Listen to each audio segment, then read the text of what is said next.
something new in the latest version of Avast just released. It's called the Avast Geek area. It's where all the settings are hiding. Question was asked, how do I reach it? Very simple.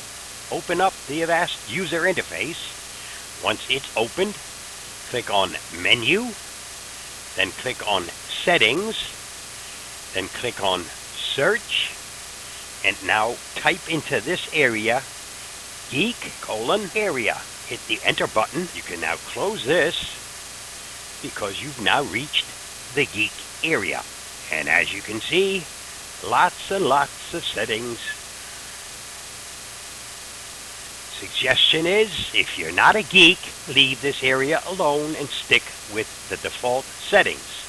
If you are a geek, it's the one place you can make lots and lots of changes.